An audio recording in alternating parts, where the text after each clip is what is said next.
If someone asked me where to go for a day trip from Tokyo, Kamakura would be high on my list.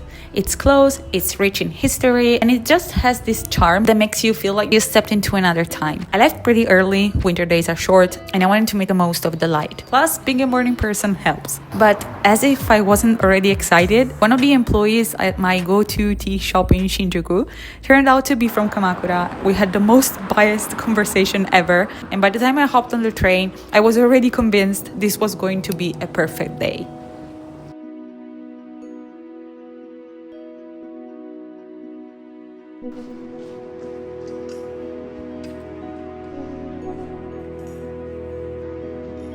This temple was my friend's recommendation, a little gem just 15 minutes bus ride from Kamakura station. Every corner felt carefully curated, like someone had taken the time to make sure that everything looked just right. I'll never get over the little monks covered up for winter.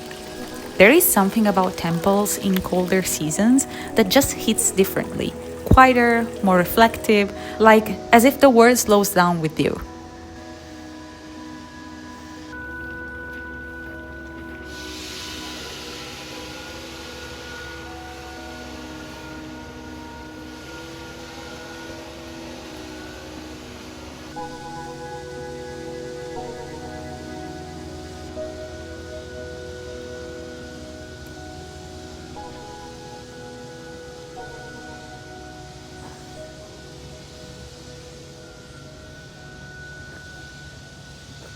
So the bamboo forest, the tea house, is cash only, and I don't have enough cash. I was like, okay, where should I go? There was an old man that started to talk to me. We're not in Tokyo, so everyone is talking to anyone. He said, there's no convenience store, there is no bank. You should go to the post office. I'm going to the post office, and I hope they accept my card.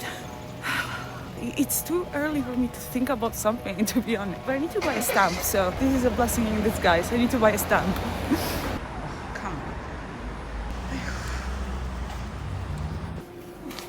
The post office is closed, so I cannot buy my stamp, but that's not too bad. It's easier to find a stamp that to be on time for the bamboo forest, because my friend told me to go pretty early because it gets busy pretty quick, and I already see many buses around, so I just need to go.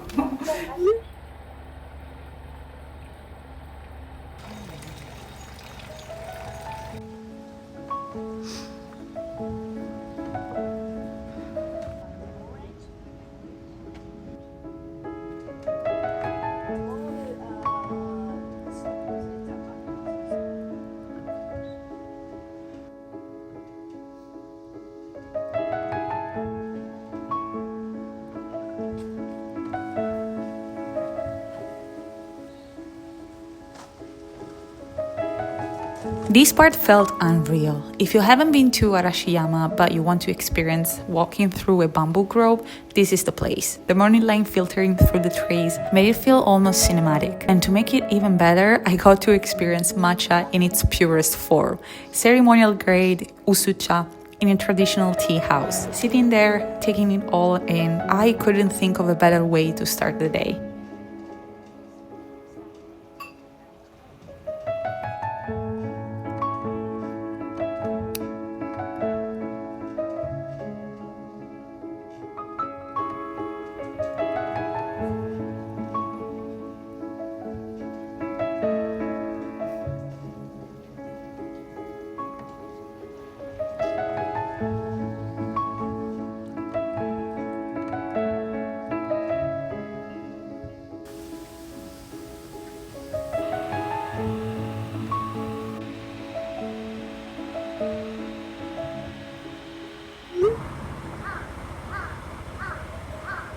With my morning ritual complete, it was time for breakfast. I had my eyes on this place where you can watch the train pass by, something so simple, yet people literally line up for it.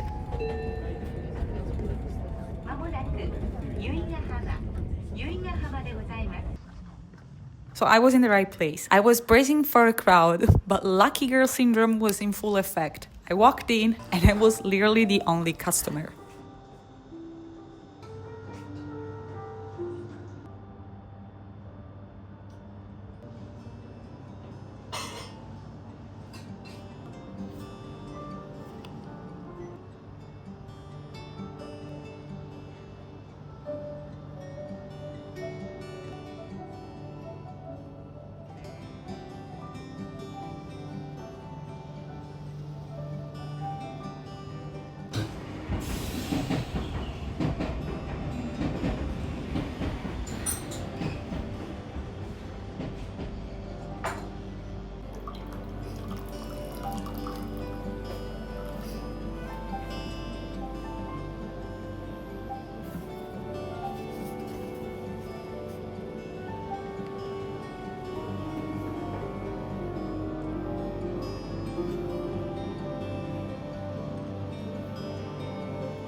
I had planned to send some postcards to friends, so I took this time to write a letter.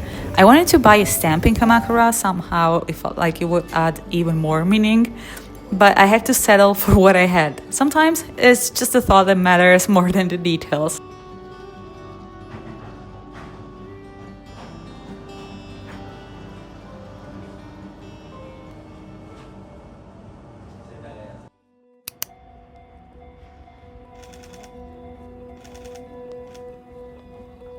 And now it was time to meet the real reason of this whole day trip.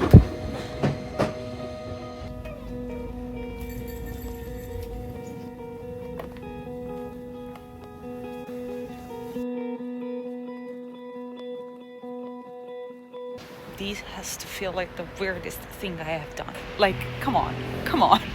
Should I just take my shoes off? I didn't even see it.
Fully committed to my matcha obsession, I had one last stop. I heard so much about this place. It's literally viral everywhere, and I mean, I wasn't feeling FOMO, but I did want to try it out. So I went there, and let me tell you, it was worth it.